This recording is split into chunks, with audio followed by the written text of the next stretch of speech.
Whoops. I didn't do my starting soon screen. Whoops. Well, that's okay. I didn't need it anyway. No starting soon screen. Let's ping Discord at least. Nobody's here yet. At here, building some decks for theorycrafting. Come help.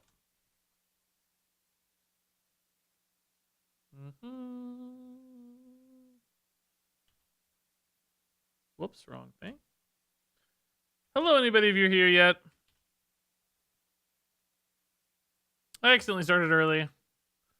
Before the starting soon screen, all of my stuff is out of whack. Out of whack, I tell you.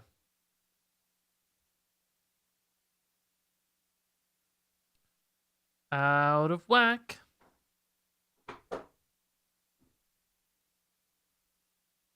Do. Reading YouTube comments. Anybody here yet? Oh, yeah, Electric Shot's here. Big Labbert.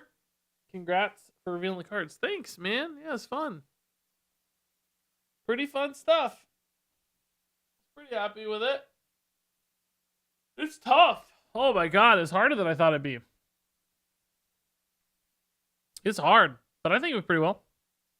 I know the play wasn't like perfectly clean, but I wasn't as worried about that as much as being entertaining and educational and informational, which I think we did a pretty good job of. That part went pretty well. Liv and I got along pretty well, I think, and had good back and forth and stuff. So that was the most important part.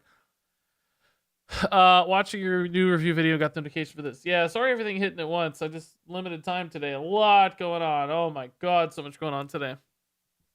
So just balancing it all. The video will be there later too. Liv interrupted you sometimes.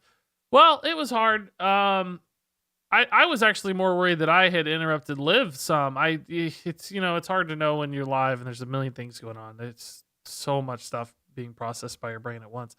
But it's hard because it's Zoom and you're not in the same space. There's no like physical cues, and it's hard to know when somebody's ready to like chime in or ready to finish talking.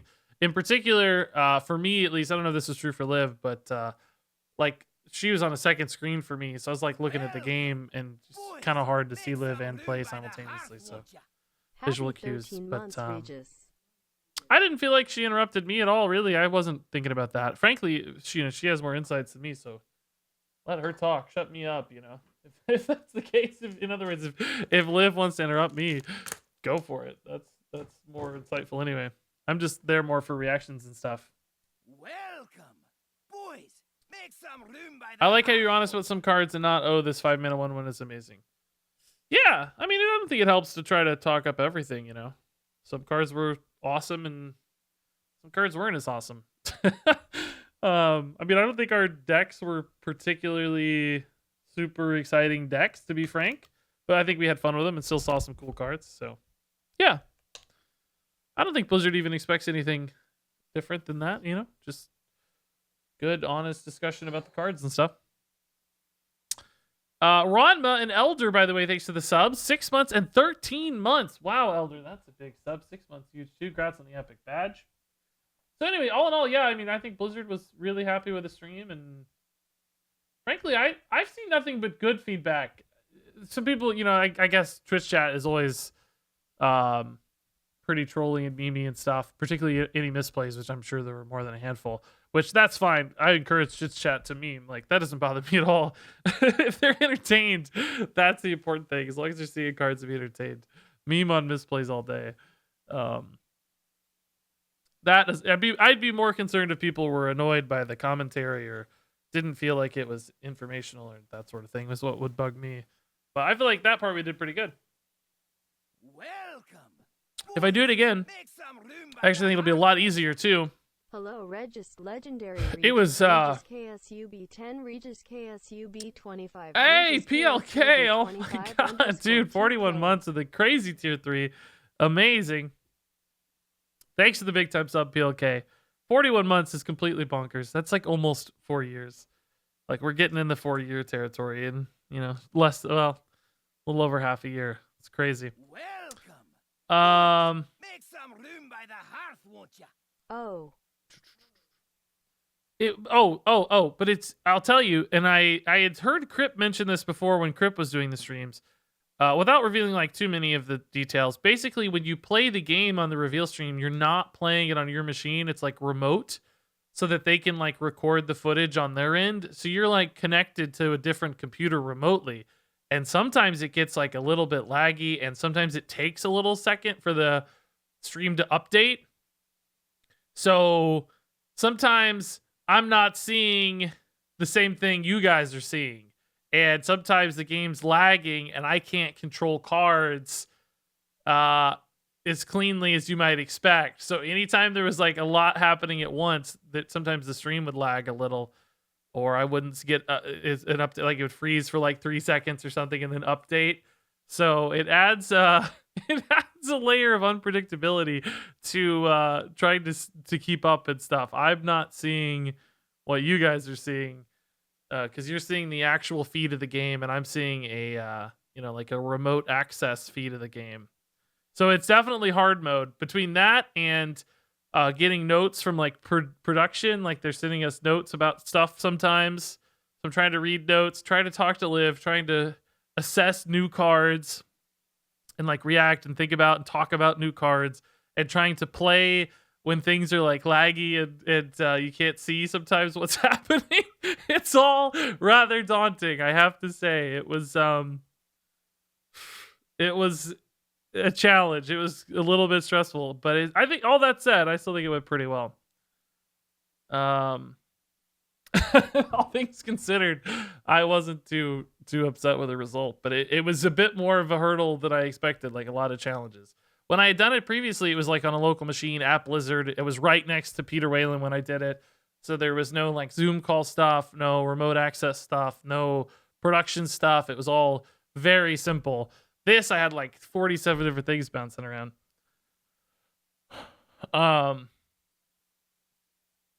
anyway, I was pretty happy. All that and I had heard Crip mention before on reveal streams, like it's laggy, and I was like, he's just covering, but it's a little laggy. He's not lying. Anytime you try to do too much like that, I had that like celestial or the elemental evocation turn, and it was like trying to get the mouse to play along sometimes is tough. Thankfully, it was pretty smooth at that point, but there were other points where I just nothing. The game froze for like 3 seconds, and I couldn't see what was happening, and I had to wait for it to like update and catch up. That made it a little bit tough. If I announce the winners, no, I have a few things to announce still. I haven't drawn yet the winners for the like Gleam giveaway I'd been talking about on YouTube. That ended yesterday. Got to draw those and send out emails, and then I haven't announced the deck winner yet either. I'll do that tomorrow morning probably before we get started. So stuff incoming.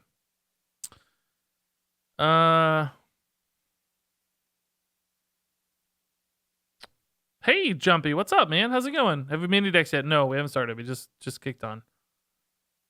I think you did a great job. Thanks. Yeah, I was, like I said, I was pretty happy with it. I mean, I obviously there were some misplays I don't want to make, but I'm less worried about that stuff than the entertainment and discussion part of it. So felt good about that. If we do it again next time, I'll try to play cleaner too. Now that I have a little bit better grasp of what's going on. But it's also hard because you don't know your decks. Like, you don't really know what's coming and what to mulligan for, and that's a tough side of it too. But anyway, it was fun. Liv was great before and during and after. I think Blizzard was rather happy with the stream comparatively, from what I heard. I have a slightly more energetic persona than some streamers when reacting to cards and things, which I think Blizzard certainly appreciates. Like, they want people to be excited, and that's my natural demeanor. So it plays to their goals a little better, I think, in some cases. And the stream peaked at 40,000 viewers, which was insane. That's really shocked me. I didn't think it'd get that high, to be honest. There's been some that were that high, but not in a while, I don't think. Maybe the last one was, but I think last year's was like 30,000. So that shocked me. Tortuff, thanks for the prime sub. Man, Hype Train active, almost done, in fact. That tier 3, I think, from PLK driving a lot of that. And you got a couple of great shots in my face. Yeah, I saw. I might use them as emotes. We'll see. We'll see. It was a great stream. Very fun. Thanks, man. Here's the thing, though. Like, I told my Blizzard person, I was like, look, I had fun. I'd happily do it again. But, feel free to share the love. I don't think there should be one person who does every card reveal stream, Like, spread it around. It's a great opportunity for people. It's kind of intimidating, I guess, in some ways, but did your sub go through? I don't think so, man. Maybe refresh. Regnir, yeah, it's fine, man. They just get added to a list now. I don't have to individually do them or whatever. You'll be good. Choo choo. Hey, thanks, Ranma. Waldo with 5 gifted subs. Oh my god, that's a choo choo too. That's a choo choo. And Marius, thanks to the 400 bits. And Bobbert Cyan, thank you. And grats to Mithrantier, Espresso, Captain Amber, Carpton, and Mark from the Waldo gifted subs. Boom. Oh my god, my sub count's actually really low. Oh no, this is the price I pay for not streaming very much. Uh-oh. Thankfully, we're going to turn that around very, very soon, but geez. Oh boy. That's the lowest I've seen my sub count in like a year. Whoops. That's the price I pay. It's my fault, not your guys. Don't worry. Ace, yeah, there it was, man. Thanks for the tier 1, dude. That's nice. Bahab with 100 bits. Dude, yeah, that sounds cool. Wild Weapon Shutterwalk Shaman. Let's do it. Sounds cool. Love your card reviews. Thanks, man. Yeah, they've been harder this time. I think the cards are harder to assess right now a little bit. There's a lot of very specific designs. But it's been fun, as always. Wild Weapon Shadowwalk Shaman deck. Oh my god, Rodma, dude. Another 5 gifted subs. Holy moly. Congrats to Adernus, Ashton, Master Cho, Laxmere, and Battle Axe is 86. Lax and Battle Axe. For us without Twitter, can we send a deck here? I think I technically officially have to receive it via Twitter if you want to win the giveaway thing. Unfortunately. I'm sorry, dude. I don't mean to. It's just the way it was set up.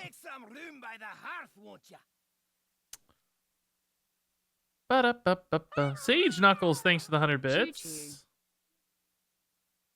That's nice, dude. Choo-choo indeed. Mercenaries are gonna reappear. Yeah, that was a nice tease in the reveal stream there that we're gonna see them again. I didn't actually know that.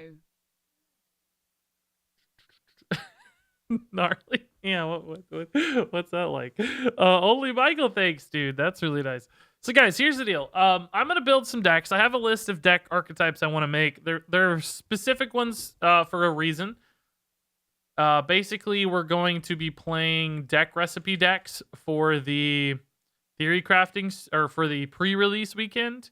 So there are some archetypes being explored in the pre-release weekend that I don't want to step on too much because we'll be playing them then. So I don't want to waste a chance to play something different, right? So we're gonna try to play things that aren't in the pre-release weekend deck recipes. So that's the plan. Great job on the stream today, Regis. Thanks, Spikes, dude. How do we build the deck to submit?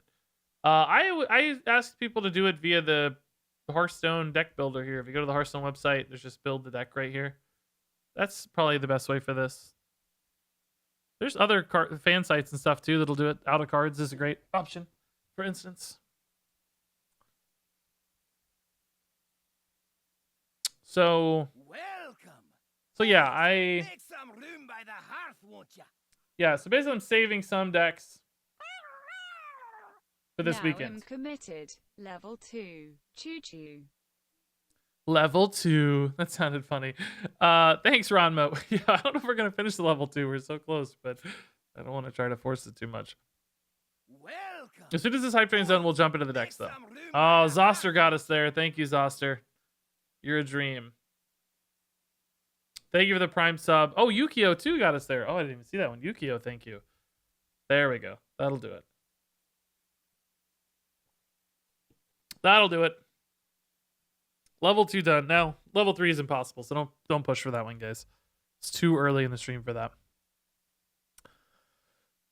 I do think Mordresh Mage is gonna be one of the recipe decks. I almost don't want to wait till this weekend to play it, because what'll happen is everybody else will probably want to play Mordresh during the theorycrafting, and they'll make videos, but I won't have a video until this weekend because I'll be saving it for the pre-release weekend.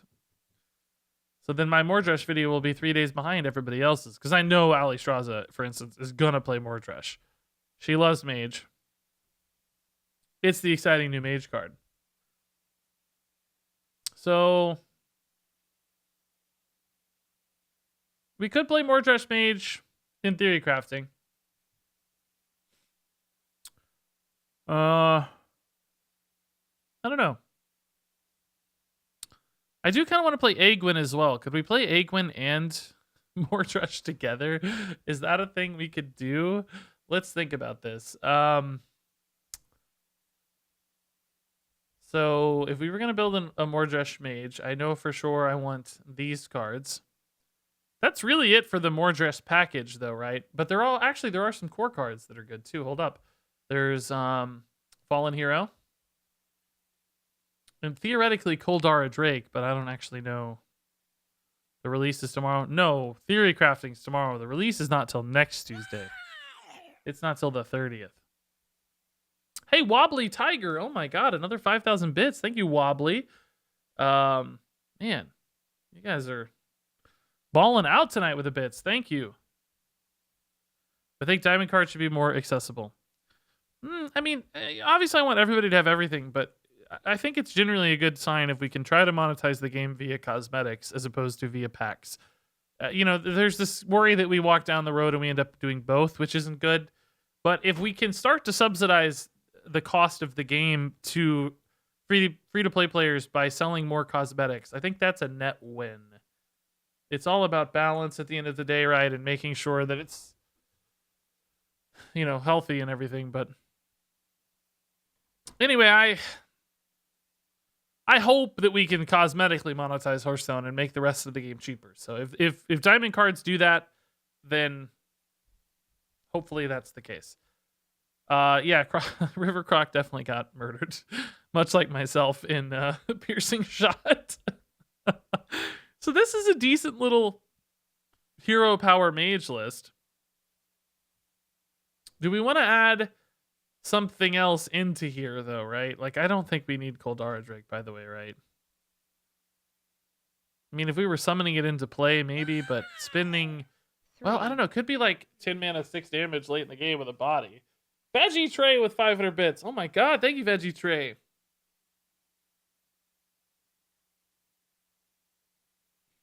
Welcome. I kind of agree with you, Solid Man. Diamond cards haven't totally hit me yet as far as the appearance. I'm still like a little iffy on them. Hype. Thanks, Huntorius, and thanks for the 14-month sub. Holy crap, so many kind things, guys. Appreciate it, everybody. Oh, tour guide. Yeah, tour guide. Tour guide still in standard, right? What? Yeah, is he from Skullomance, right? Regis, Tour guide? fantastic Tour job guide? on the reveal stream today. You killed it. Is tour guide in standard, guys? Where is he? Why isn't he? Oh, here he is. Okay, yeah, Skullomance. Hey, wow, Asher with 1,000 bits. Holy moly, thanks, man. Any card you're most excited about? Probably still Mordresh. I think it's so cool and looks awesome. So, by the way, I have to run 10 Forged in the Barren cards, guys, for the Theorycrafting. It's just a rule Blizzard made so that we have to have enough new cards, which, by the way, great rule. Before, people were just building, like, Aggro Demon Hunter, and it sucked. So, it's a good rule. I don't want to complain. I love the rule, but definitely something we need to recognize still. Speaking of which, I will probably want So we have 1, 3, 5, 7. I need 3 more forged in the Barrens cards. Yeah,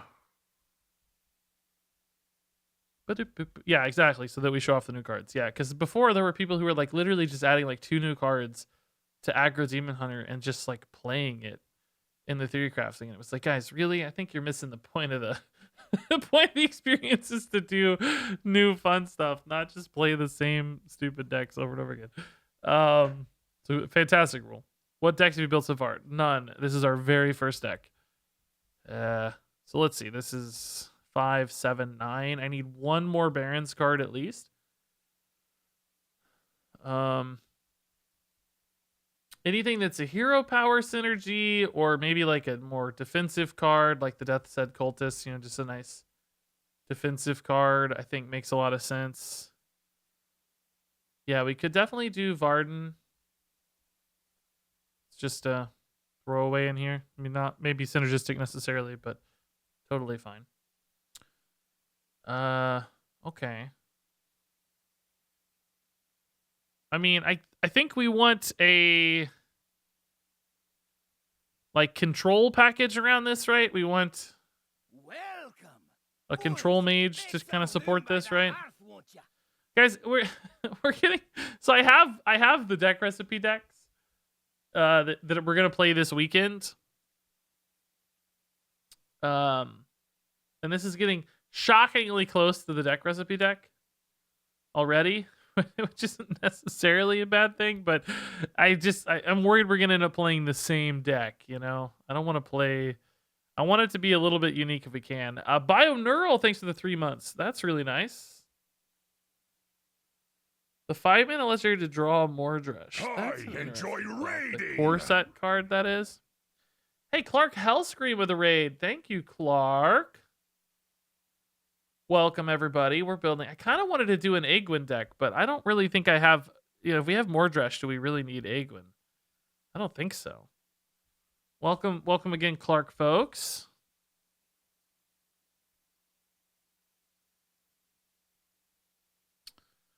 Just run, just run anything that says hero power. Yeah. What's that dude's name? Talon Forging, yeah. I mean, it's definitely cool to get Mordresh more consistently. I like that idea. I wanted to do Aegwin, but there's no reason for us to turn this into an Aegwin deck. I don't have enough like spells yet. But we can certainly find more, but Aegwin with clowns?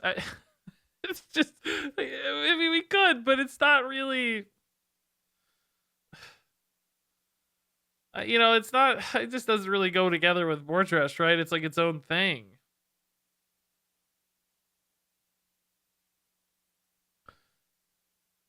I feel like I'm trap building the deck that already is in the recipes. Clark, come on. You know better than this. The streamer doesn't have time to copy and paste a deck code, sir. We're too good for this. You know this is a fellow streamer. We need links. Give us links or give us death. Asking me to go to a website and import the deck. How dare you? This is exactly this is the deck I'm playing. He linked me this. Oh, that's what it says. Oh, it says you're interested in my build. Sure. Again, though, this is all the same as the deck recipe deck. I don't want to build just the deck recipe deck. From what I can gather, he commands the siege dancers from an Imperial land tank outside of Rubicon. I'm thinking this is probably a Dune reference or something here, but I don't know, Winter. Actually, that's not on Mars, is it? I don't think so. I don't know what this is, Winter. But anyway, thanks to the 18 months. An appearance in a card. Is that a Spice Must Flow reference? I don't know.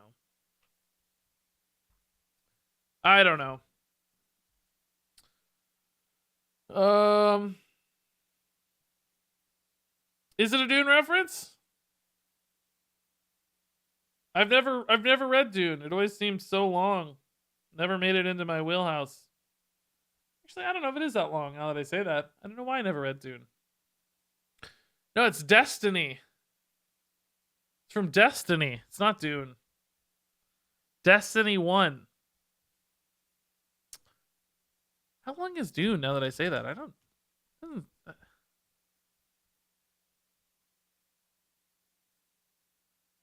I guess I had it in my brain that it was long, but I don't think it is, right? Anyway, never got into it.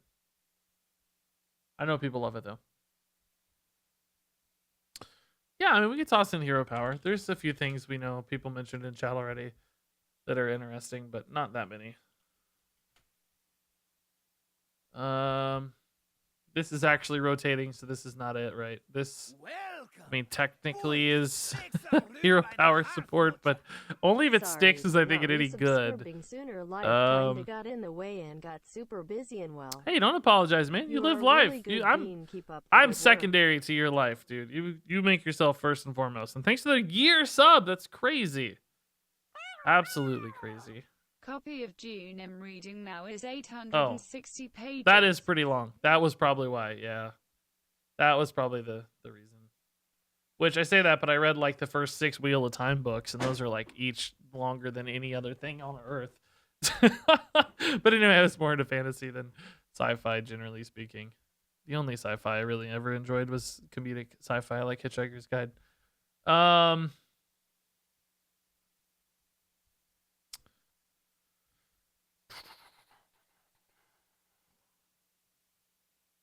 Arcane Amplifier is better than Drake. It's also not actually in standard format, so I can't run Arcane Amplifier, as I mentioned. It's rotating with Galakrond's Awakening. Yeah, Babbling Book and any of the Discover stuff is probably cool. Man, this is hard because this is not actually yet filtered to... Where did Wand Thief go? These are never in order alphabetically, and it drives me insane. Dual class cards are like at the bottom or something. There's always these weird rules in this deck builder. Wand Thief.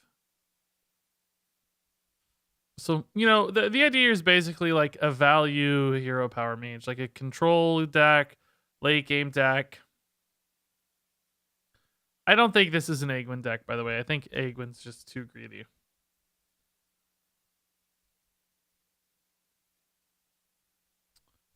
I don't think we can afford to do Egwin. Thinking about like a potion of... I'm saying one thing's too greedy, and then immediately I get ready to say I'm thinking about doing Potion of Illusion. It would be so nuts if Mordresh survived with Potion of Illusion. But it's also good with like Wand Thieves and Babbling Books and all these other cards too. Maybe not good enough though. It's so expensive. Key Warden? I don't know. I don't know if I want just any dual class spell, do I?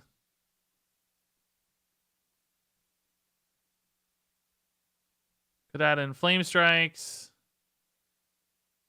It's really hard to get the right actual set of cards here. Ring Toss is probably not a bad fit.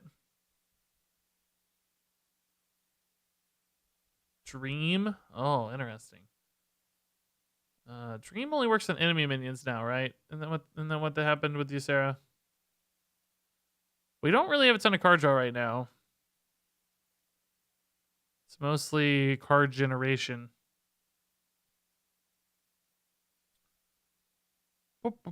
Firebrand seems fine-ish, yeah. A lot of things seem fine.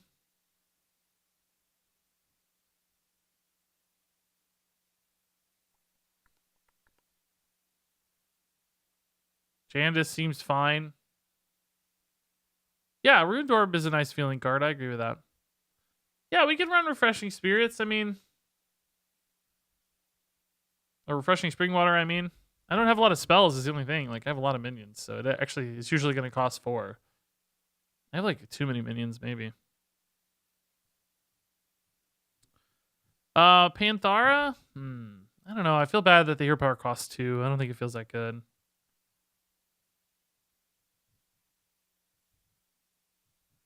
don't really... I think I'd rather have like a cram session and some kind of spell damage stuff if I'm going to try to draw cards. I'm also just not convinced Tour Guide is really that relevant. You know, I don't really need to cheat out any hero powers. I'm not making like crazy tempo plays off the hero powers. I feel like this is kind of bad, right? Why are we really doing that? That seems wrong. Do we actually go Arcane Intellect over Refreshing Spring Water? Here's the thing, right? Even if you hit a spell, I would say even like 1 out of 5 times, I might prefer Refreshing Spring Water because you're probably not really itching that much to save mana. You know what I mean? Like, yeah, of course, 1 mana is great, but if I have to spend 4 sometimes, is it that big of a deal? Could add more spells, though, just to make sure we hit it more reliably. Also worried like Firebrand's just not good enough without more spells, right? These spell synergies get worse and worse. Let me take a look again here. Hold up.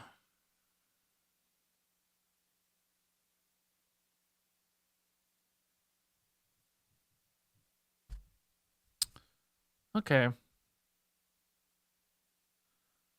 Yeah, I don't know if Flurry is good enough when we're... I don't know we're drawing... I don't... It may not cycle enough. Like, I like the stall aspect fine, but... There may not be enough value on it.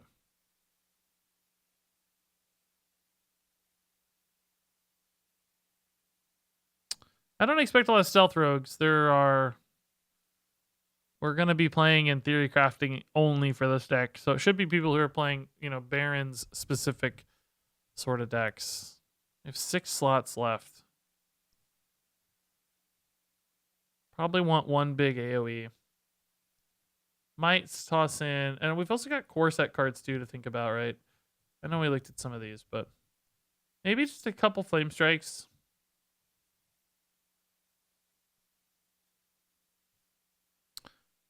Mordresh Control Mage.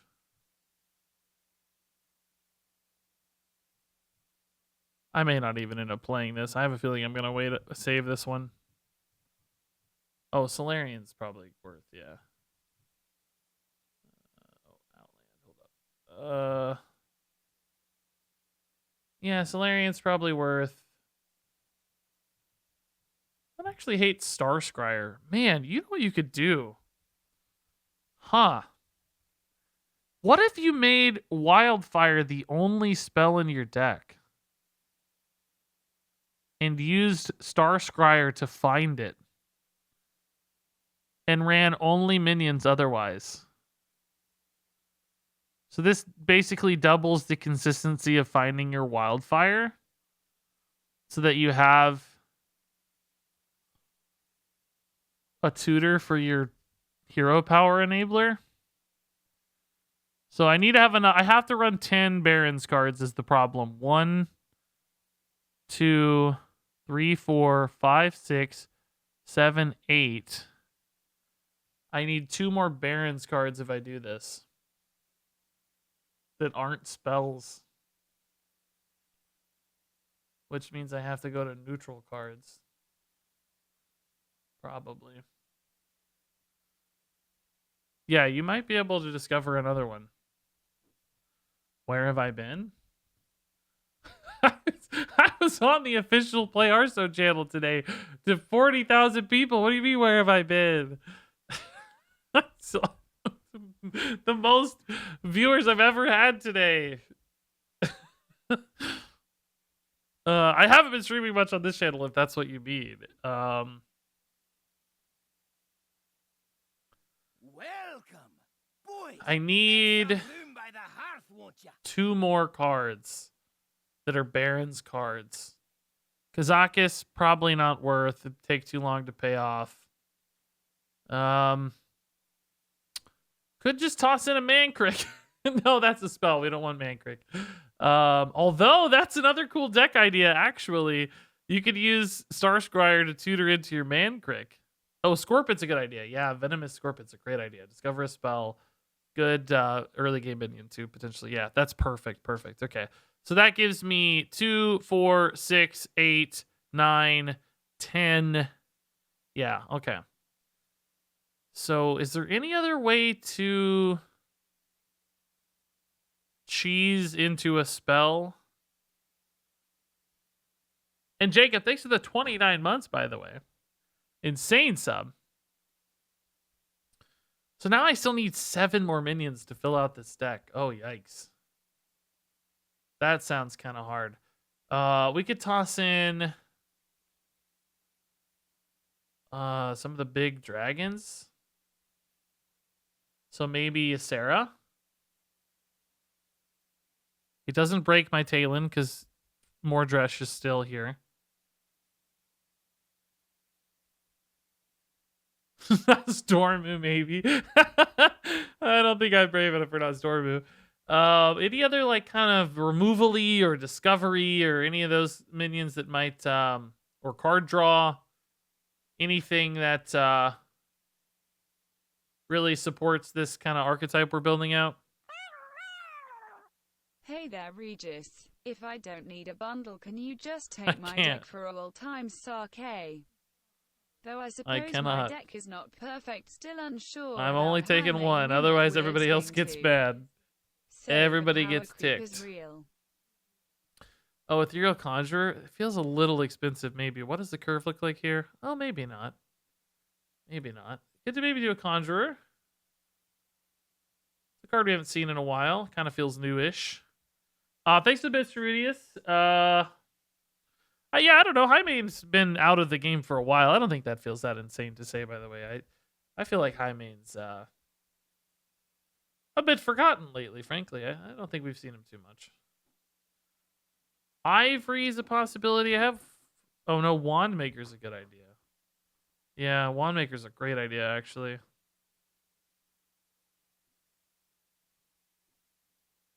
Wand Maker.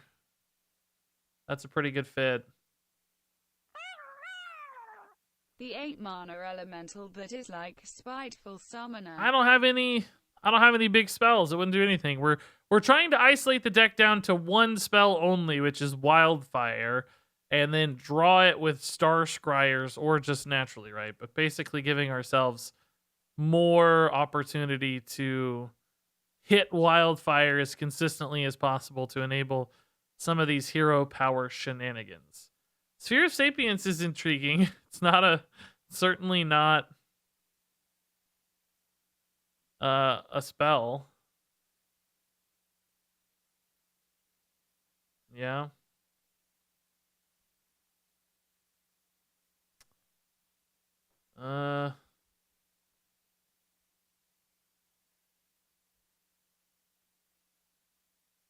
Thalnos? Oh boy, I don't know about Thalnos. I mean, I guess he's okay. I mean, my deck runs him somehow. Here is a link just for inspiration. You don't Somehow. Have to use. Exact. Yeah, I mean, I'll take a look. Anyway. Oh man, how did Jaime make this cut? Everything else feels so much faster. All these beasts, dude. Crazy. Oh, I see why. Because you want a high-cost chain beast for Tavish. I see. Yeah, it looks cool. I don't think we're gonna do Tavish for Theorycrafting tomorrow, but I'll keep an eye on it for later. Definitely will need help building a Tavish deck at some point. Waldo, thanks for 45 bits, and Ranma, thanks for the 100 bits. Educated Elic and Wildfire combo. Oh no, that's too much, right? Too much. I don't know what Transfer Student does on the new board. That's a great question though. Yeah, let's grab one more big core dragon or something, just like a big awesome card or a core card that's, you know, something new and awesome. Maybe, well, Malagos doesn't do anything. Alex Draws is probably okay, right? Let's just toss in Alex. Big dragon mage stuff in here too for a control deck, right? Okay, I'm actually pretty chill with this. I like where this is at. None of these have to be perfect, right? We're not trying to build the best deck. We're trying to build a deck that's fun for theory crafting, and that's it. So this is Hero Power Minion Mage. Is there a way to Something like cheat that. out Coldara? No, I was pretty hesitant to add Kaldara. It's just really expensive, but for thematic purposes, I'm gonna chill on it. If you can think of a good way to get it into play more easily and it makes sense, let us know. But kind of hoping maybe it just sticks, or it's a Boulder Fist Ogre now sometimes, and even on 10 mana, like it might be a way to deal 6 damage, which isn't terrible if you think about it. If you're like just desperate for that last little hit of damage, and we've used Wildfire twice, it's the end of the game. We need 6. This could be a way to get 6 damage, right? So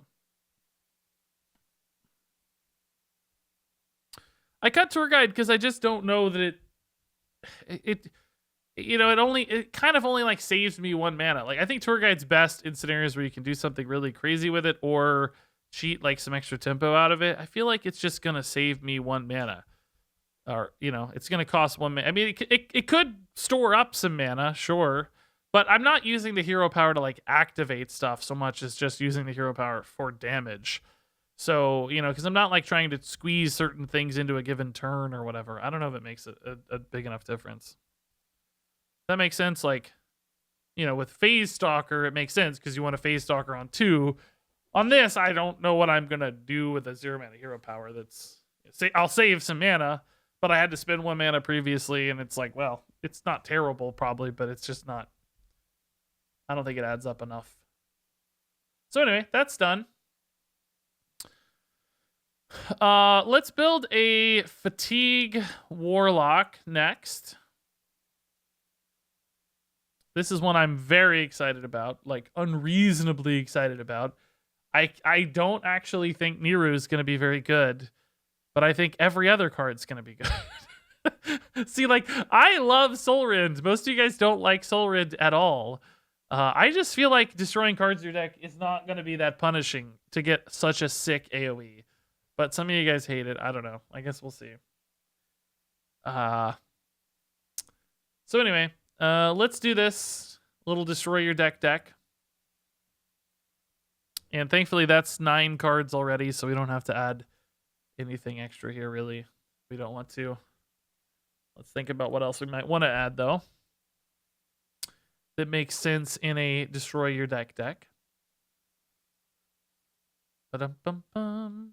A card like Mancrick actually kind of makes sense in this deck because we want to shuffling garbage that we don't mind destroying. Synergies, it is fine, but Altar of Fire seems so bad. Waste of a deck slot. Well, that's kind of was my take originally too. Is like I'm not that interested in Altar of Fire, but I love Soul Rend. But if you look at people's takes, most of them are the exact opposite. They hate Soul Rend but love Altar of Fire. So I don't know. I do actually think Altar Fire is a little better than, like, I was always super down on Gnome Ferratu. I always hated Gnome Ferratu. I felt like it's just playing a River Crocolisk 90% of games, which I still maintain. I do think Altar Fire is a little bit better because there's this, like, critical mass aspect where the more you're destroying cards, the more you're likely to destroy some really, really important card. Which... And just the more information you get, too, about which cards you've destroyed. So I think that the more you destroy, the better card destruction is. And not just from a purely numerical standpoint, but from a, like, extra benefits standpoint. Reveal still from Blizz 532. Oh, we do actually have that. 5 is your spread AVG3. 14. We do have that. I forgot to review Kazakus, though. They tweeted it. I forgot to review it. Shoot. Well, I'll have to look at it later because I don't remember all this stuff. Yeah, my problem with Altar is that it is good only against combo decks or if you are already in Fatigue. Yeah, we'll see. We'll see. I don't know. We'll see. I also had my hesitations. Code Pagius, thanks to the Prime sub. No, Sam, that's not that bad of a spread, by the way. We're still really heavy on tier 4s, which I thought would happen, but I think there's been a lot of tier 4 or 4-star cards, I should say. So, I don't know. We'll see. Do I think more Watchpost cards will be released? No, I really don't, actually. I think we probably got them all. That's why I worry about archetypes like that. And that card in general, from like a design standpoint, makes me super nervous. There is this new pirate that makes opponent draw a card.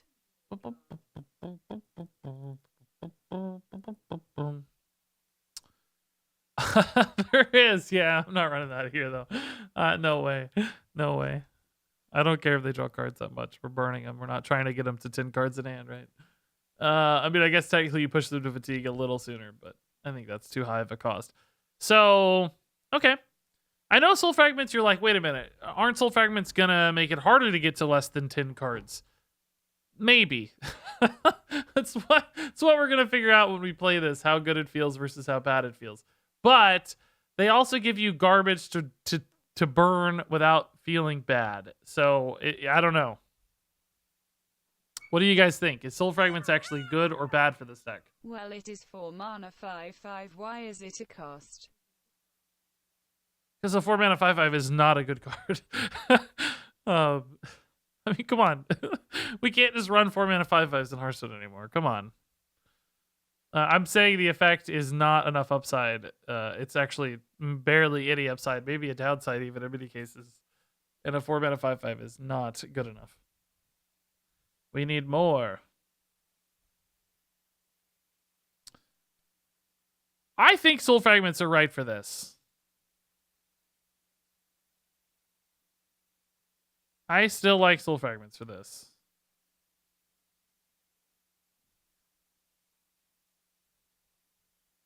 But I don't know.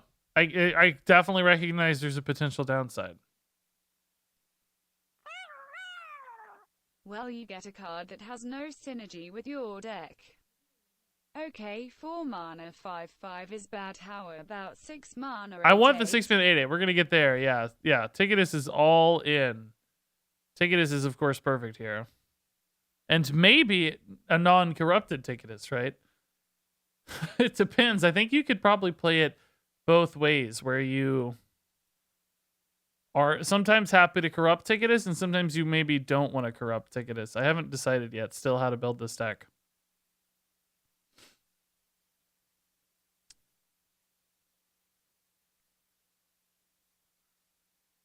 Yeah, I don't know. I don't know how good Militia is either. It's a good point. Here's my take, right? I think in Warlock, we may not have to like rush to getting 10 cards or less. We can kind of mosey there. Do you know what I mean? Like kind of just mosey there. I'm cool with Backfire. That's a good suggestion. We don't have to hurry a ton. Just like we're just trusting that we're eventually going to get to the point where we have 10 cards or less. We're not going to like race to it. Once we do, we're going to be very powerful.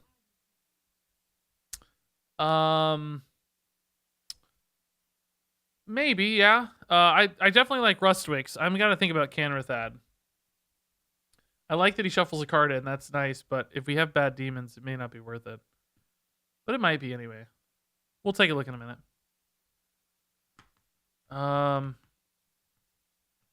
So let me back up. There's two ways I think you can build towards a like fatigue Niru support, right?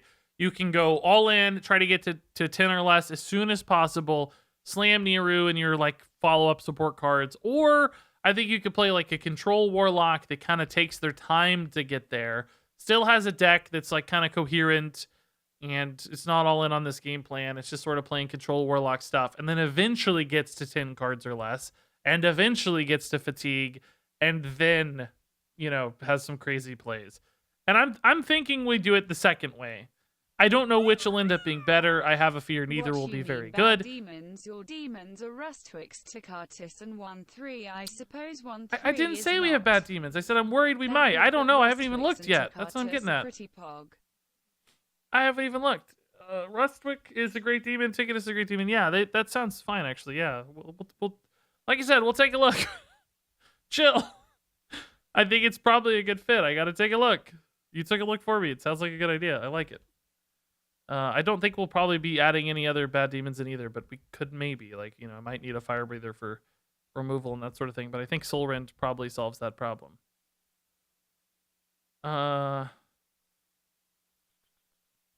So do you guys, in other words, want the slow line or the long line?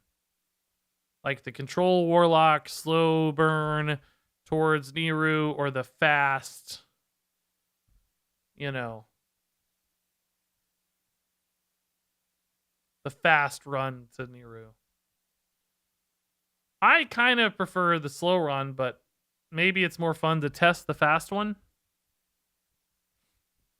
Let's do a poll. Slow or fast Neeru?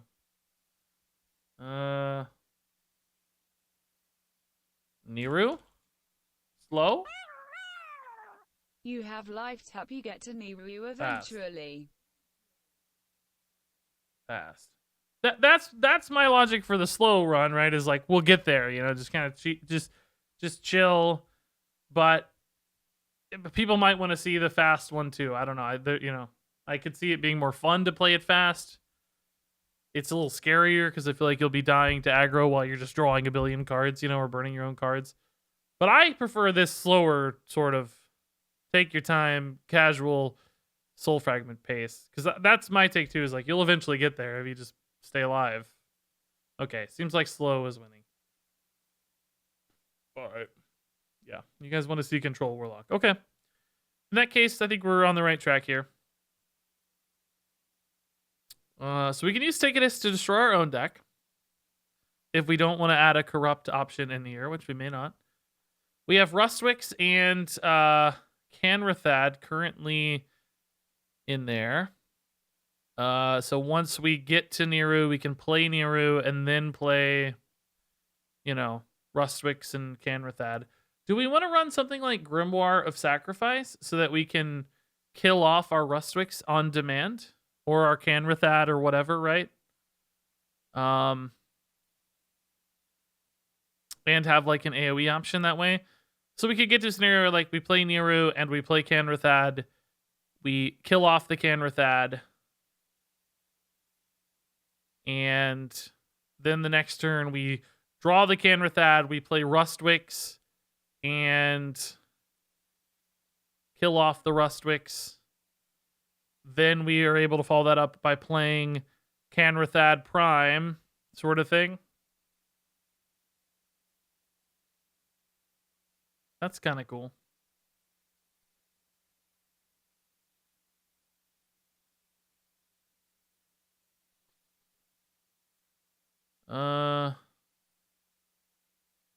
Jiraxis.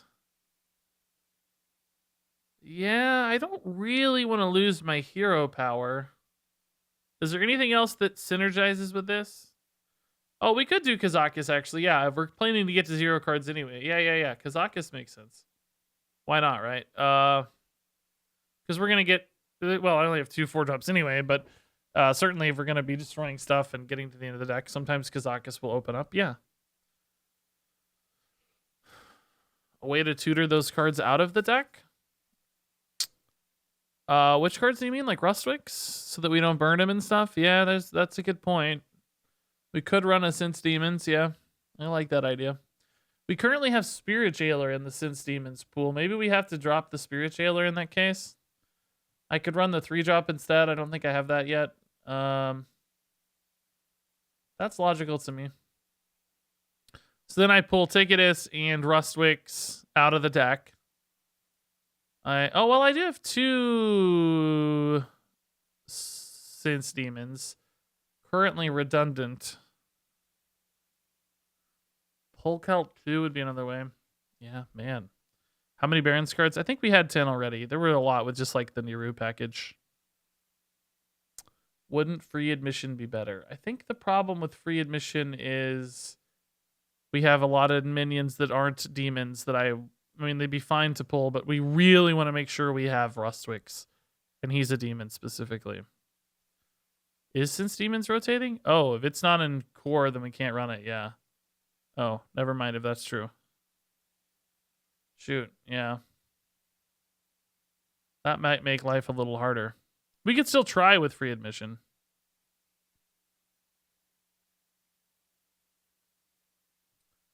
Somebody double check that real quick. Sense Demons? I don't know. It may not. Yeah, it may totally not be in core. I never even thought about it. Here, I can check it. Probably just as fast. No Sense Demons. Yeah, we can't run it. Good idea though. Good idea. Okay, this looks pretty good right now though. Backfire might be a little overkill. Just because we have hero power anyway. And now we have free admission. I don't think I need the backfire. Seems like overkill. Cascading is definitely a solid card. It could hurt the Kazakus a little bit, but somebody said Hysteria. I'm good with that. Tamsin, I don't know if we have enough shadow spells. I mean, we might, but maybe just a couple. Soul Rend. Not actually very good with Tamsin because of the killing off of Tamsin. Probably. I do like the idea of some healing. Yeah, Drain Soul sounds pretty good in that regard. Yep, Drain Soul. We have Soul Fragments, but I'll take more, right? Drain Soul. Maybe even Siphon Soul actually is not bad. We currently have no Ticketus Corruptors, which, again, is sort of fine. That's what our deck is doing, right? Destroying our own cards. But do we want the option? Well, we always have the option because of Rustwick. We could always, if we need to, or Kazakus actually too. We got desperate. We could corrupt this. Okay, I kind of like this, guys. This is sort of cool. It's weird how low cost it is. Really, there's almost no high cost cards in this deck. It's fun. 3 mana legendary from Barrens. You mean Mancrick? Or Tamsin? I don't actually know if Tamsin's worth it. I mean, she might be, but...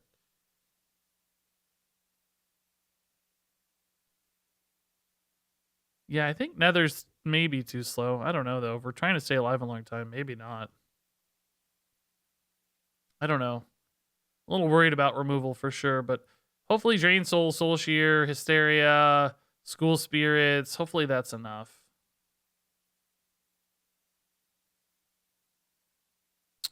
You need a corruptor? No, we're trying to destroy our own deck. We want Ticketus to remove our cards, I think. Although, you know, we'll see if that feels good. Oh, I can add the demon back in. Oh, you're right. Yeah. I can add the 1/3 back in. Do I want to? Probably. What do I cut? Now I'm attached to all these cards. Maybe the Siphon Souls aren't as good as the 1/3 actually. Getting that minion down and getting that cycle down seems pretty good. More soul fragments, right? Well, it's a cycle. I don't know why I said cycle. Getting those soul fragments down. Okay. Yeah. This actually is not bad. All right, let's do it. Would you guys rather see Tamsin or Mancrick? I guess I probably would rather see Tamsin, huh? Mancrick's not really that helpful.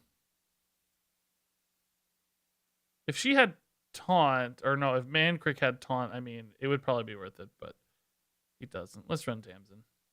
Even if it's just Drain Soul and Soul Shear or something, that's worth it. That's worth it. All right. Everybody said Mancrick. Screw you guys. Control, Fatigue, Warlock. You all want Mancrick, man. That's sad. All right, let's move on.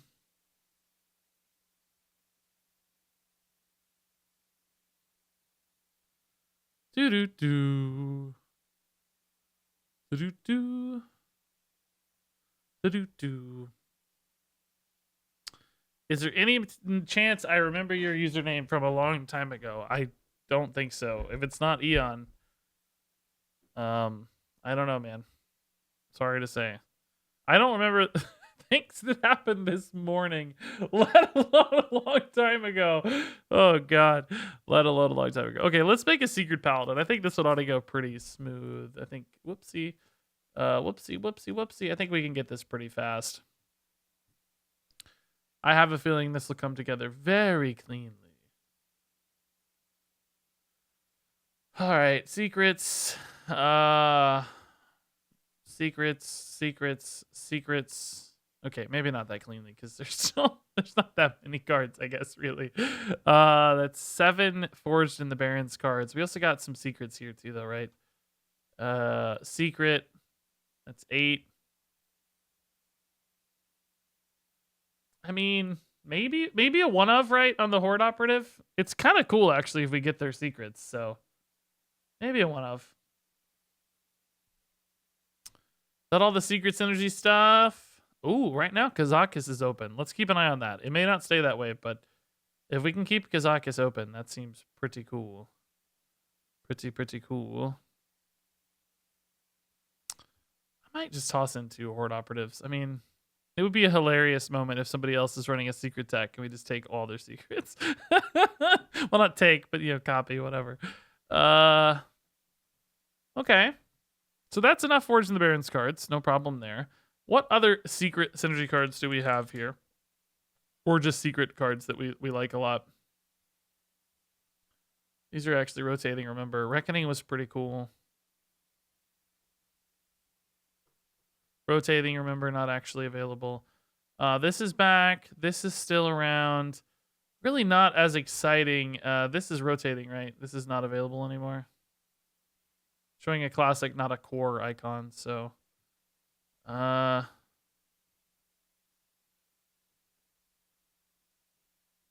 Vinge is back. Hold up one sec. I gotta go to core for secret stuff. Vinge. Do we have too many secrets? Did I get the weapon? Yeah, I got the weapon.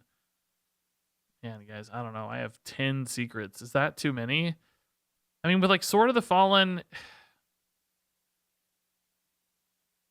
Oh boy, this feels like too much.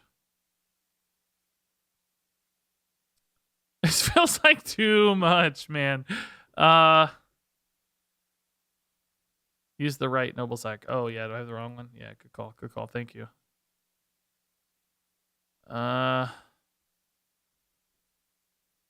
Who am I? Yeah, that would be great, but we don't have Who Am I. Well, this is definitely not a deck yet. It needs more support than this. We need some other kind of complementary cards or package, some kind of something that extends the length of this game a little bit. Why is this not updating here? This is scary. Can I refresh without losing this? I sure hope so. Yeah, okay. We need something else, guys.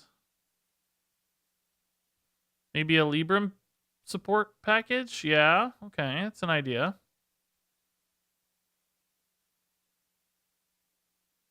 Wandmaker could get me additional secrets. I'm actually worried about having too many secrets at the moment, though. I'm actually kind of worried about the opposite problem. Having too many.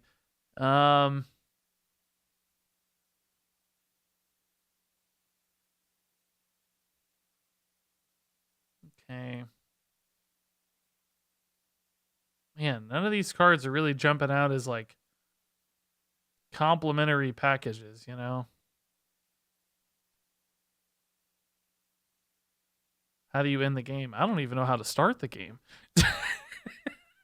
Like, that's a very legitimate question. I don't know. I mean, tempo is obviously going to have to be your game plan here, but not having a one drop for that regard sucks. Seems like 3s where you probably get pretty strong, but we definitely need more than this. Somebody said 1 Galloping Savior, which I think is reasonable enough. I actually think Noble Sack is not that good anymore compared to these other ones as well. Maybe just 1 Noble Sack.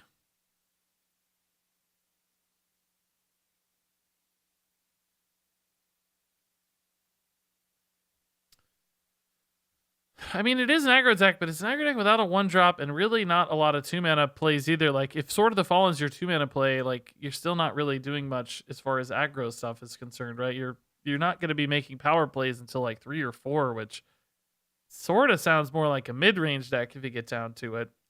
Thinking, like, maybe Spellburst is kind of a neat little package. Just get some mid-rangey minions with Spellburst stuff going. Maybe some sticky minions. Boy, this, I don't know. All right, this list somebody linked has Voracious Reader, which is a neat idea. so that if we burn out of cards, yeah, we lose Twin Spell. That's all Rise of Shadows. Hand of Adol, I mean, yeah, it's fine. I worry that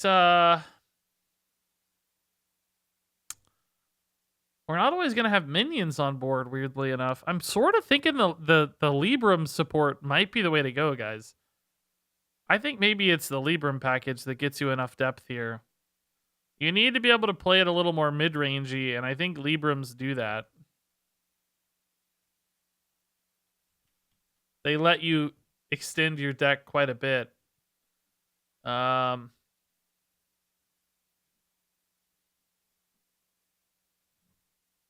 That's 28 cards. Still no 4-drops either. Well, I mean, I didn't really go nuts there with Librams. Libram of Hope, or do I want Liadrin or Librams of Judgment? Liadrin. I still don't love this.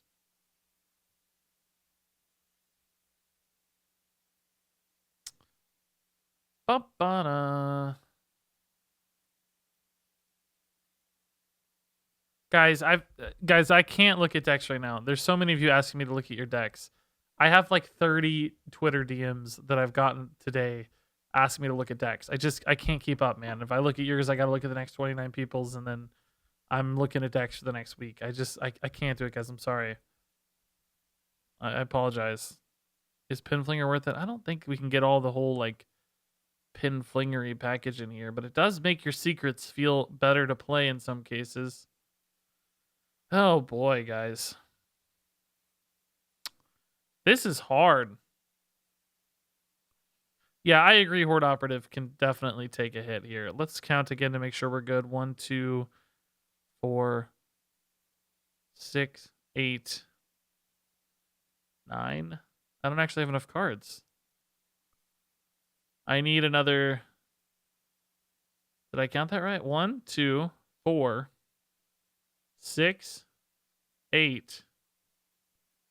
I have to get to 10 Barrens cards. 9. I need 2 Galloping Saviors. Okay.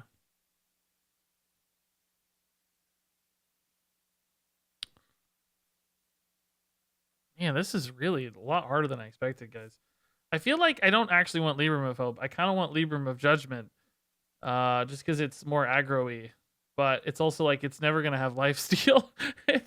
it's just never gonna have. I mean, it could technically, I guess, if we hit the exact right discounts, but it's not really gonna have lifesteal. Does this give me the curve and depth to make this deck decent?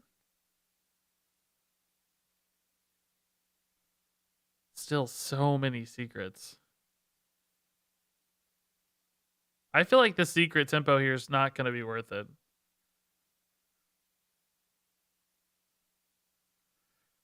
Do I need to run those voracious readers we talked about?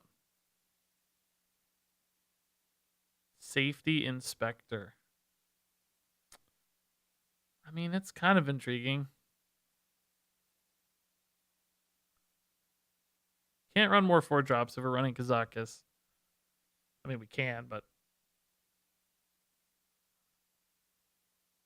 I think we want to run Kazakus. I don't know how he works with Librams, by the way. I think Librams get discounted once they hit your hands, but I don't know.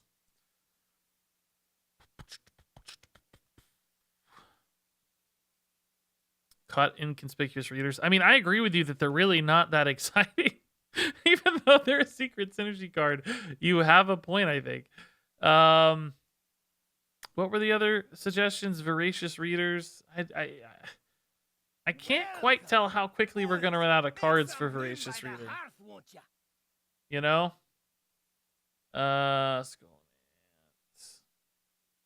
think it's possible we do, but hey, Tommy, thanks for the Prime sub, dude.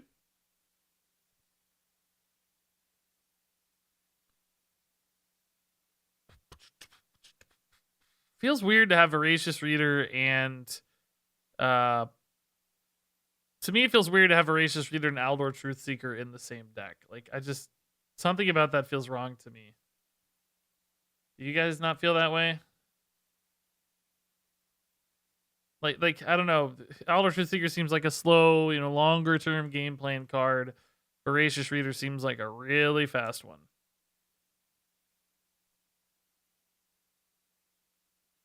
Thanks, Becker, dude. That's really nice, man.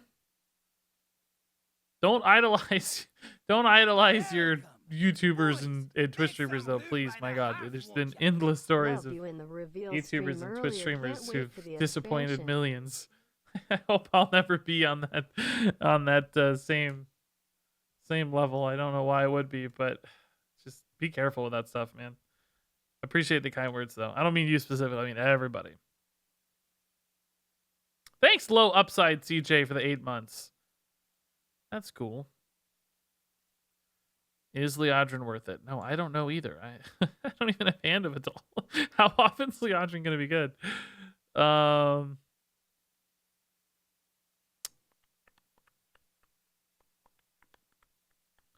You don't need Spy and Gossiper? What? Really? I feel like they're different curves. They both support secrets.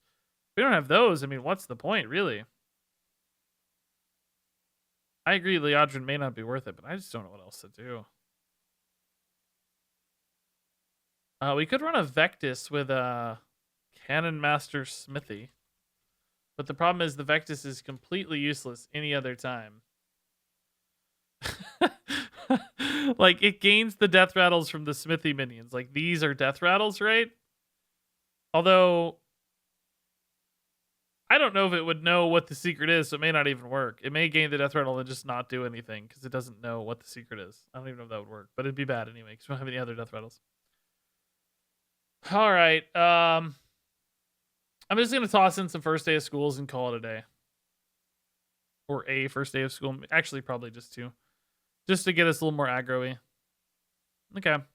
So 1, 2, 3, 4, 5, 6, 7, 8, 9, 10. Okay, so we got enough cards. I don't know, guys. I don't think this is going to be very good. I think this will be disappointing, but if we can get one good Cannon Master Smithy moment out of it, that'll be worth it. I think it's going to be a bad archetype, though, it seems. I don't know. There's probably if it is going to be a decent archetype, this won't be the package. There's going to be some aggro support package, some set of 15 cards to help the secrets or whatever that play well. Maybe it's pins, maybe it's something else, right? I don't know. I don't think we found it though. Semi-simple math, man. Thanks for the Prime sub. That's the perfect Hearthstone name, isn't it? All right, next up, let's build a poison rogue. So here we got the new poison stuff.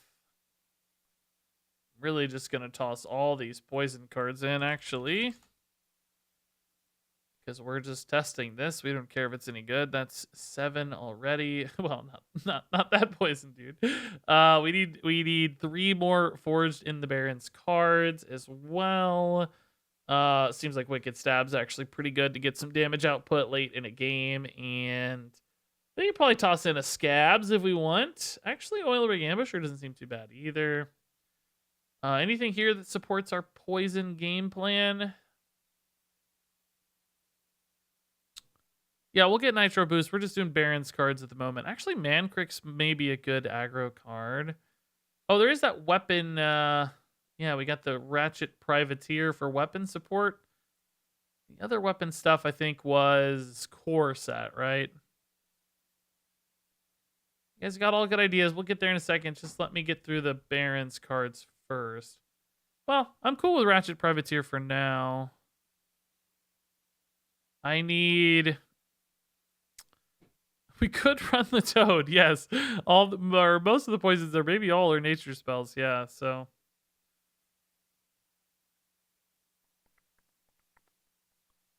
Take Blade Master?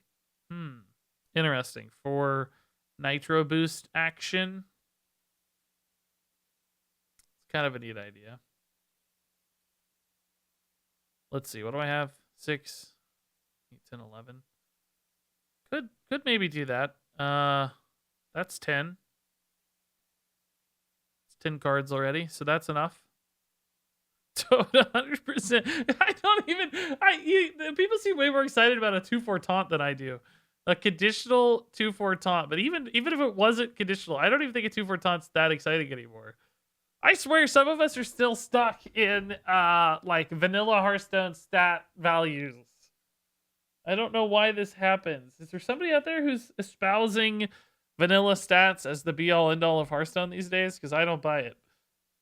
I don't believe it. There's too many powerful plays and synergies and stuff for vanilla stats to get there anymore. That's my thought. I don't know if Nitro Boost at 2 mana is any good anymore, but I think we got to try it. All right. Still 1 mana here, but it's been nerfed to 2 mana officially. We kind of knew that was going to happen, but official now. Man, we have a lot of deadly poisons. We need card draw, guys. We are desperate for cards here, I think. Whoopsie, that's not what I wanted. Whoa, get out of there. I need Secret Passage for sure.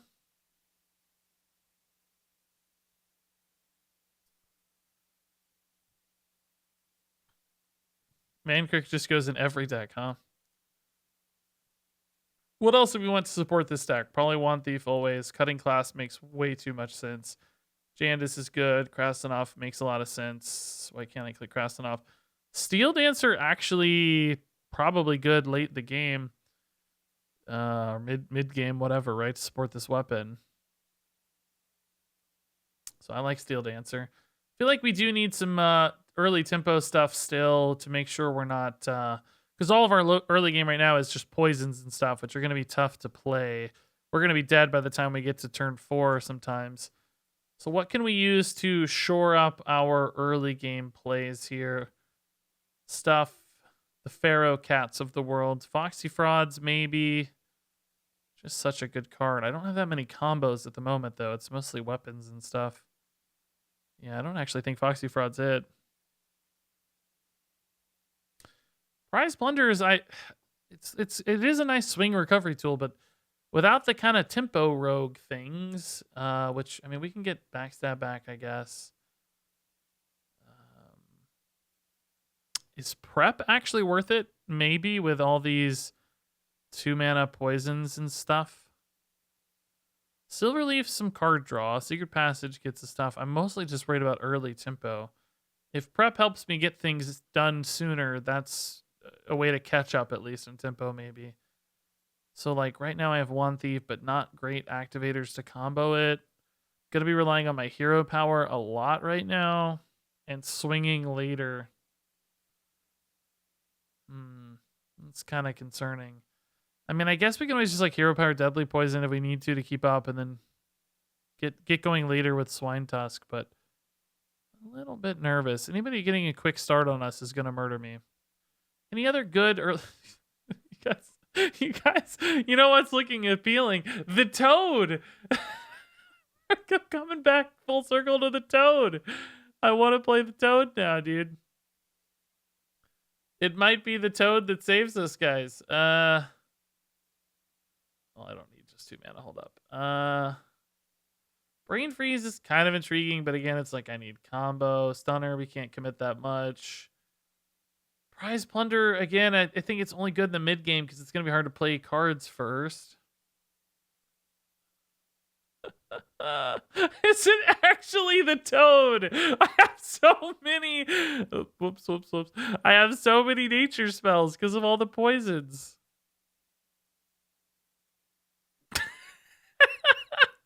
Well, screw it. I don't care. Obviously, the Toad's not going to make it in the real list, but I think we're going to play the Toad. Oh, boy. He's so OP, dude. Oh, man. All right. You talk me to the Toad. All right. I mean, honestly... something like an efficient Octobot's probably just way better. Just backstab it or something, run some Aug Merchants, but it's fine, whatever. It's good enough. I gotta go fairly soon, so I don't want to take too long making these. I have not seen my wife for like 2 seconds today, and she's gotta go to bed soon to get up early for her work tomorrow, so I want to spend some time with her before she goes to bed, so gotta hurry here. Gotta hurry a bit. Okay, so next up, we've made 4 decks. That's good. That's good. Next up, I wanted to make a Watchpost deck. So what class should I put a Watchpost deck? Maybe Priest would be good, like a Control Priest with a Watchpost action. You know?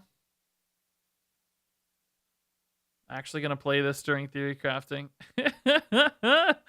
I love it. So like a disruption Watchpost deck, and good lord, I don't know what else to put around this, but probably just good cards, right? Actually, we're gonna be pretty minion based, so I doubt the Void Flare really makes sense. Healing makes more sense. Defensive cards, big bodies, those things I think do make sense. So Anshe, Light Shower, those all seem good. Desperate Prayer actually might be pretty nuts if we're running these. Got to think about synergies for both the Watchposts and, of course, other cards as well. The Nameless one's pretty sick, actually, because what you could do is like play a Watchpost. Your opponent's not thinking they have to worry about the tempo, and then you silence it, it gets to attack, and then the Nameless one still retains the value of the Watchpost. So that seems kind of cool. I like that idea. Maybe Hysteria is just good removal, particularly with Watchposts. You can kind of use their stats to bounce into the Hysteria, right? That's kind of neat. Lightsteed for unkillable light steeds. How does Piercing Shot interact with Moarg Artificer? That's a good question. I don't know. Man, I would say the minion takes double damage. Oh my god, does it actually deal double hero damage? I don't know. I'm thinking it probably wouldn't because it'd be too good and they wouldn't let that happen. But if it does, good on it. I love Piercing Shot. I think it's being underrated already. I think it looks great. Bottom. Do we want Brittlebone? I have some cheap heals, so I was thinking it might be nice. I also probably want like Renew and stuff. We're already getting full on cards, I feel like. Renew. Gotta think about what else is available. Flash heals back as well. Man, I could run a flash heal. I don't want to go too hard on the Xyrella. It's really just Xyrella and Anshe that benefit from the super cheap heals. Is Landslide a nature spell? I think probably, yeah. Yeah, I think that's exactly the kind of thing Brucon's going to be awesome with. Great example. Would I say Serena's really good or just decent? I don't actually think I like Serena that much. I don't know. People seem excited about it, so maybe we should talk about it real quick. To me, it just looks like it's like a minor debuff to an enemy minion. So it's like it's an 8/8 or whatever, right? Priest is really good at killing 8/8s, historically speaking, right?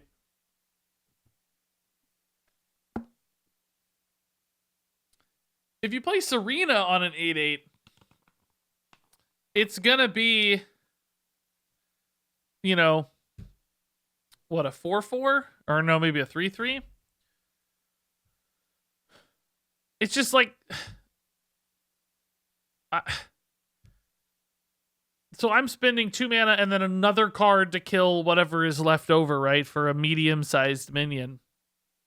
Why not just play a medium-sized minion that kills it? You know what I mean? Or another card that just kills it outright. Why feel like you're committed to this sort of awkward half measure? Is like braggart, bit weird. That's the example I tried to use in my card review, but I couldn't think of the name of the card. I don't even know if I left that in. I might have cut it because I couldn't remember the card name. But yeah, exactly. That's my thing. Is like I'd rather. So that's a great example. I'd rather play Argent Braggart and then remove the thing than I would play a half Argent Braggart and a half removal, if that makes sense. I feel like it's going to be awkward more often than not. It's just like, well, yeah, okay, I made that thing smaller and I still or whatever, and I got an okay sized minion here. It's really like the fact that your minion ends up just being okay sized. I think that's the thing. I don't know. It seems fun. I really like the idea of it. But I'm just more worried about the reality. Okay, hold up. I actually want to run the Devouring Plague. I think that's good. The lifesteal could be handy for us. I don't have a ton of early game. A lot of 3s and 4s right now, man. Maybe Brittle Bone's unnecessary, but I like being able to remove big stuff. Got enough spells for Void Flare? I don't think so. We have too many like Watchpost things going on. The question in this deck is really right now, do I have enough ways to win? Like Kargal will beat some decks. We'll just like out body some decks. Is there any way to get like a N'Zoth or something in here that's just like, I don't think so. N'Zoth doesn't bring back any buildings. Thanks, Reeboks, dude. Rallying the Outposts. Is there any 1-drops I'd be thrilled to bring back? There's the Prime. I could do Armor Vendors, actually. Those are probably good cards. Well, no, we want to take damage, so Armor Vendors probably aren't good cards for us, actually. The Prime is okay. I don't know. It feels kind of cheesy to me to rally the Outposts or the Watchposts or whatever. Particularly the Far Watchpost just doesn't seem that good. I'd almost rather run like some silence stuff on them so I can just use their stats if I need to. Like, what other silence cards do I have access to? Is it literally just silence? What happened to that 5-drop card? We could run this. It's nothing like crazy good for it, but could run that. Forgot this existed. This is a cool card. Oh, Focused Will, actually. Yeah, maybe. Might be cool. A little bit worried about card draw, though. Do we have enough card draw to do all this stuff, guys? Like, we got a lot of low-cost cards right now and 0 card draw. What draw did Priest get? Did we get any? Talen's kind of garbage. I mean, Malagos is like a weird... Kind of a weird... We don't have a ton of spells, though. 2, 4, 6, 8, 10.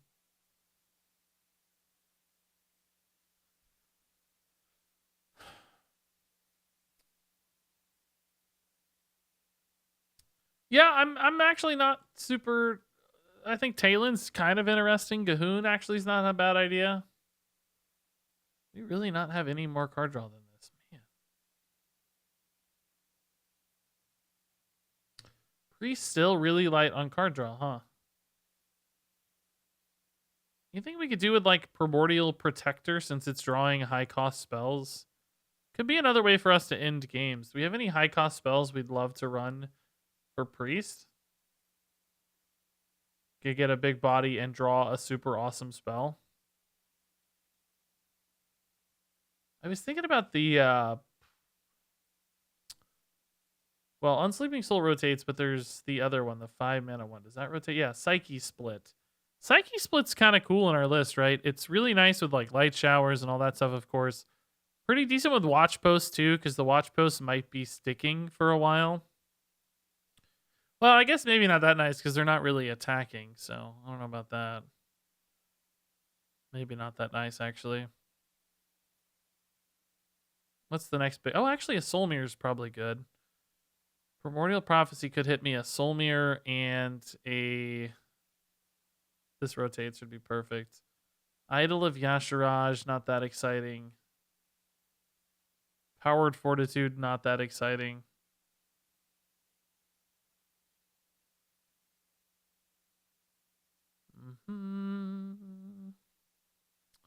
Is this even worth like as a finisher? Like, is this big enough? I don't even know. Do we really need this, I guess, is the question. Would I be better off just running some of the core dragons like Ysera or something as my late game? I think I actually am going to toss in a Gahoon for the record. I think I need just a little bit more card draw. Kind of nervous right now. And then maybe some of the big dragons. Maybe Alexstrasza because she's got healing, and Ysera because she's so much value. Gandling? For the tower? I don't actually understand. Why would Gandling be good for the tower? might be missing something here, man. I'm not sure I totally understand that one. Gambling just kills stuff when you play it. Maybe we need a refresher on gambling after you play a minion, destroy it. Why would I want to destroy one of my towers? I don't understand. Insight might be okay draw, actually. Yeah, I mean, I don't hate insight. Do we want to have a Sethic to play off of? I don't know. Our deck's big enough that I may not really need card draw. Maybe Gahoon's enough. Are you thinking maybe this tower summoning dudes would turn them into 4/4s? Is that what you're getting at? Like Morshan and Gandling? This has to be played, not summoned. Maybe that's what you're thinking about. You would get bodies and still get the tower effect. No, I wouldn't. I'm very confused. If we played Gandling and then a Morshan, the Morshan Watchpost would just die. It would be gone. I would just get a 4/4.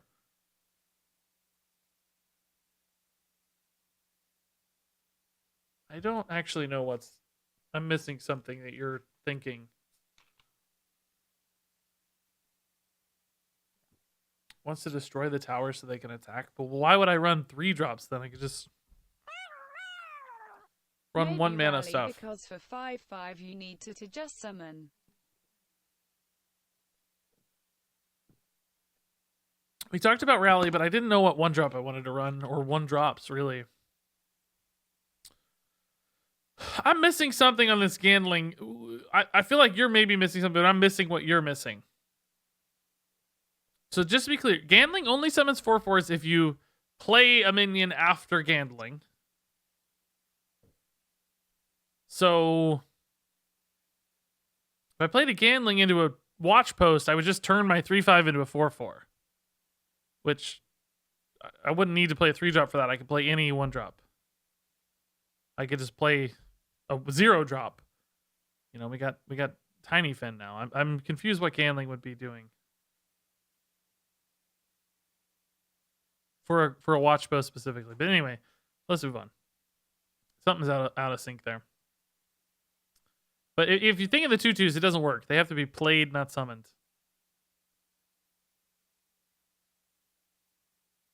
Oh, you're saying... Oh, okay, I see what you're saying. You're saying you just want to trigger Kargal, but still get value out of the Gandling. If that's what you're saying, I don't think that's worth. I think they're fine on board. I really like their effects and stuff. I understand what you mean now. You just want to get Kargal active and not care about them. But I wouldn't want to pay a 4-mana tax. I think they're okay. They're not great. Defender of Argus / Sunfury Protector was a cool idea. Did Sunfury rotate, by the way? I don't actually know if Sunfury made it into core. I know Argus did and got buffed. That's an intriguing idea for sure. We could maybe do an Argus. I don't know that I like it better than any other card I have right now, though. Maybe instead of Brittlebone, we could do an Argus. Caleb, I don't know what the New South Wales SES volunteers did, but I'm proud of them either way because they're volunteering and doing something cool. So happy to shout them out. Can I make a Celestial Alignment deck? That's actually a good idea. I didn't have that on my list, but that's a really good idea. Yeah, we probably will. I really do like the 4-drop dudes, but Defender of Argus does play to the game plan very well. I'll grant you that, man. I'm going to do the Argus. All right, that's good enough. Let's move on. Watchpost Priest. Can't believe I made a Watchpost deck. That's amusing. Hey, JB Bow due to the 5 gifted subs, man. Amazing. Thanks to the kind words too, and the game in AQ2 plays creamy and cream in my coffee. Shutty 5 and Meow Mix. Thank you, everybody. Yeah, let's make a Druid deck. That's a great idea. That might be our last deck too. I have 5 already, so we may not need more than that. Might be a little hard to make this deck with enough Forged in the Barrens cards. We're gonna have to take a look because we need kind of big, thick stuff to make it worth it, I think. And there may not be enough big, thick Forged in the Barrens stuff. I have to run 10 Barrens cards. It's just a rule of the thing. So that's 6. But I'm kind of already out of big cards. Maybe we can make a Kazakus work, but we really need overgrowth, so probably not. Thanks, Jackson, man. Yeah, I would definitely be up for doing more reveal streams. It sounds like it's something that's a possibility, but also I encourage them to invite other people too. I don't want to clog up all the opportunities and stuff. It's pretty stressful too to some extent, so getting a break every expansion or so might be nice. I could live with that. Maybe we toss in a Taraho. Oh, what is Celestial Alignment? Oh yeah, great question if you haven't seen it yet. Crazy spell, 7 mana, set each player to 0 mana crystals, set the cost of all cards in all hands and decks to 1 mana. So basically a big reset that makes big stuff awesome, because you can play big stuff for 1 mana. Your opponent's playing small stuff for 1 mana, and hopefully you kind of, went out in that regard. It's absolutely hilarious. Mancrick?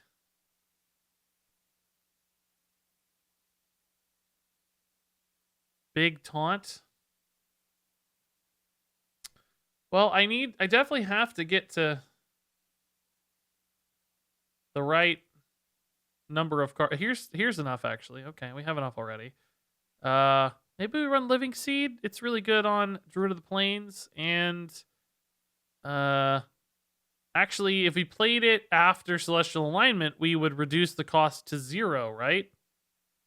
Because it sets the cost to 1, and then this would draw it and reduce it to 0. So I could even play this and play a Druid of the Plains for 0 mana, right? And that gets me to my 10 cards right there. That'd be kind of cool. Okay, so then we can kind of do whatever we want and play just big stuff. Or, of course, still ramp. I think we still need to ramp a lot. And probably have some survivability as well. This is interesting. I'd really like a card like Cenarian Ward, but I could also use the Primordial Protector to force draw the Celestial Alignment. So, I don't know if I want to do that. It definitely fits the model of the deck pretty well. Also, I think N'Zoth is probably going to be something we can do. Yogg may not be. I might have too many minions. We'll see. Clowns definitely makes sense. Which also means Yashiraj probably makes sense. That might be enough big stuff for us. And then Survival of the Fittest also makes sense. UCL we don't actually need because everything's going to be 1 anyway, theoretically, right? I need to make sure I'm not dying, by the way. We've got a lot of big cards right now, but I do not have any early game, obviously. Hard to corrupt post Celestial. Oh, that's true, actually. I was thinking it'd be easy to corrupt, but it's actually going to be really hard to corrupt because everything's going to be 1 mana. We could fix that with like any Discover stuff, right? Because Celestial Alignment's not going to be updating new cards in real time. It's only going to be setting the current stuff. If I have any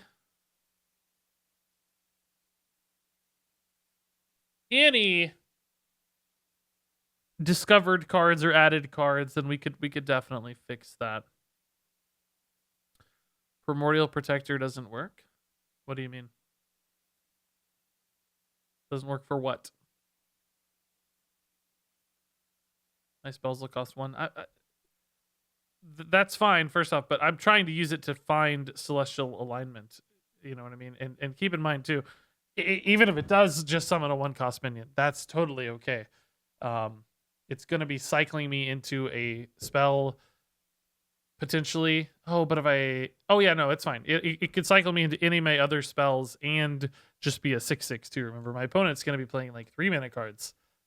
So me getting a 6/6 is fine. Particularly once we get to, like, 3 or 4 mana again. Squeezing this into a turn will be no problem at all. So I think I need, like, nature studies to make sure I have something sometimes post Celestial to corrupt the clowns. Already have Survival of the Fittest. That's good. This deck work with Gadget Sand. It's kind of an intriguing idea, but it takes forever to get back. Well, no, you don't need to get back. Well, you need some amount of mana for Gadget Sand to be exciting again, I guess. Because, you know, he's still only going to draw one card. You're at like 3 mana, you play 1 mana Gadget Sand, right? He's only going to get 2 cards, so it's not that exciting. It doesn't. Yeah, you're right. We added Survival, so Celestial doesn't get drawn anymore. Oh, maybe we have to cut Survival then. Yeah, you're probably right. Oh, I don't know though. Survival's like so good. Maybe the Primordial doesn't have to draw me Survival.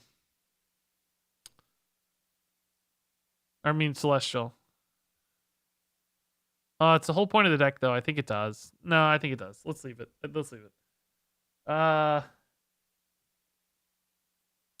Wild Growth for sure.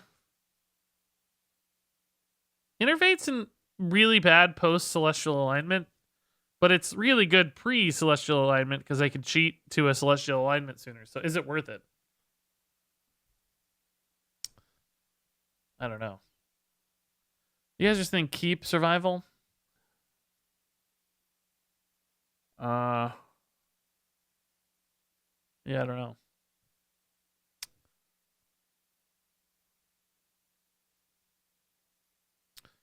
If you play Celestial before you equip the clowns. No, because we can discover spells and they become higher cost. We need to make sure we have enough opportunities to do that, though, or the clowns may not be worth it, right? We may not want to, if it's only Nature Studies, for instance.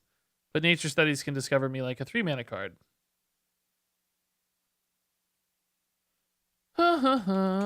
When you play Celestial Alignment, does it end your current turn? Basically, yeah, your opponent has the kind of first pass at the 1-mana card. Unless you have Lightning Bloom. Lightning Bloom could technically innervate you back to 2 mana, and then you have 1 mana, because it costs 1 mana. So you have 1 mana to spare. You could play something big, technically.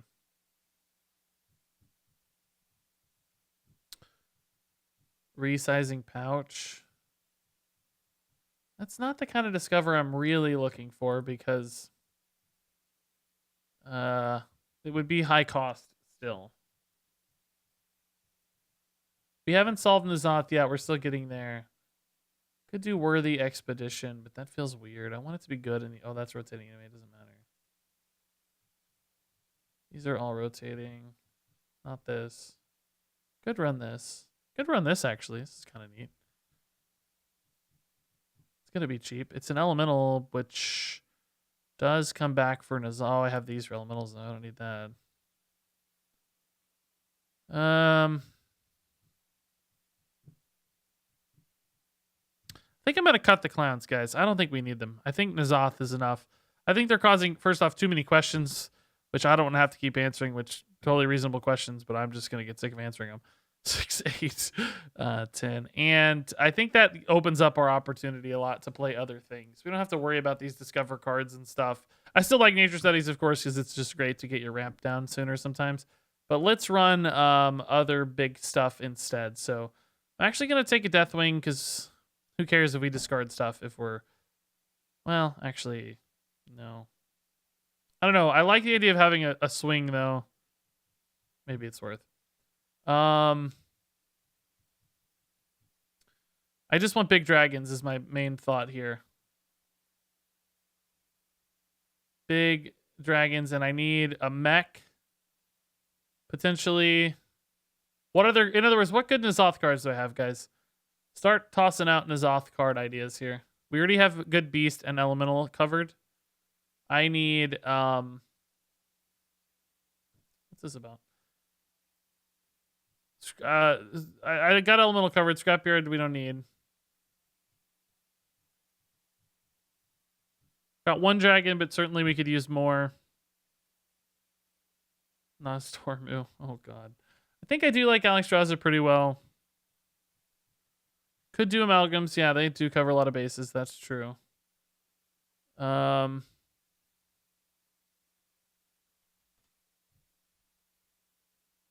Mechs. Claw machines. Not my favorite, but it's interesting.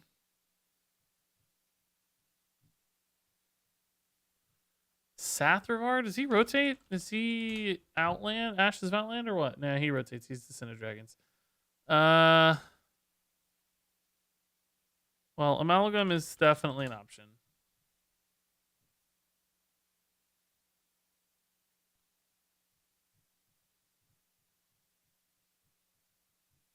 Is this enough, guys? I don't know, man. I don't know if this is enough big plays. 2, 3, 6, 7, 8. I'm like actually wondering without clowns if we have enough big plays. No Fireside Gathering yet. No, they're not till this weekend. Rabbit. I already have a good beast. Druid of the Plains is a good beast. Man.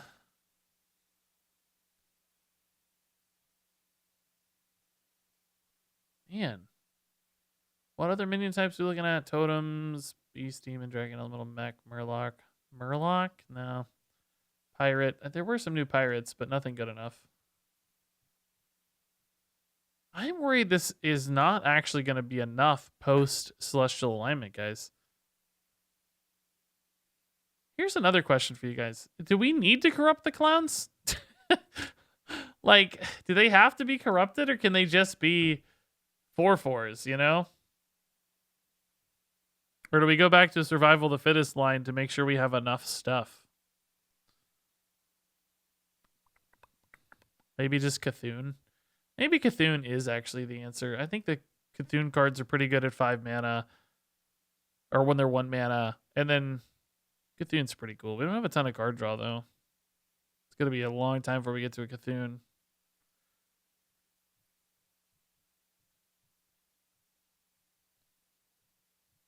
What does Druid have for draw left? They lost. Do we have Overflow still, or we lose Overflow? I don't know if I can run it anyway because we want to hit Celestial Alignment, right? Definitely not Fungal. Man, we lost draw and Druid, didn't we? Jeez. Druid has no draw left. Nourish, is that the best draw we have? Wow. It's definitely good at 1 mana, so that's probably the solution, right? Have a Nourish in hand, set it to 1, and you're going to be able to draw at some point to reload. Okay. I think I like Ysera better than Alex, actually. She's just so much more value. All those minions and cards in hand and stuff. Okay, that's good enough. I don't think it's perfect, but Yogg is nice now. Do we have enough for Yogg? I would love a Yogg always, but we have 4, 6, 8. Oh, we actually do have enough for Yogg.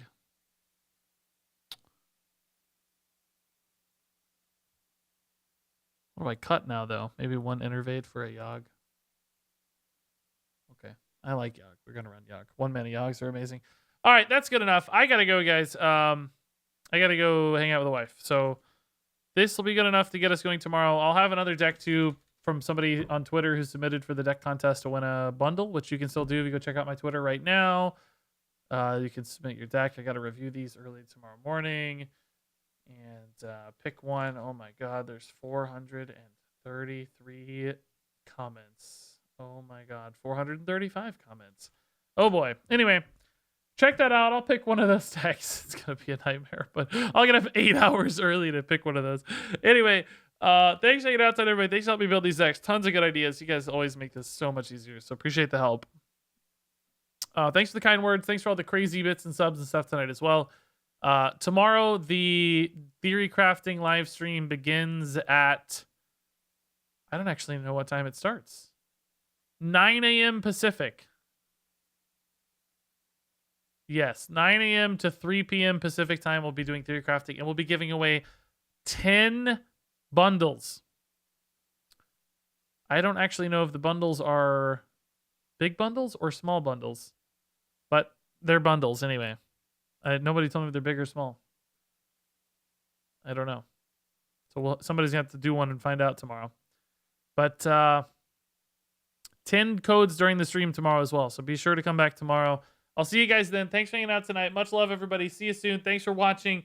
And until next time, game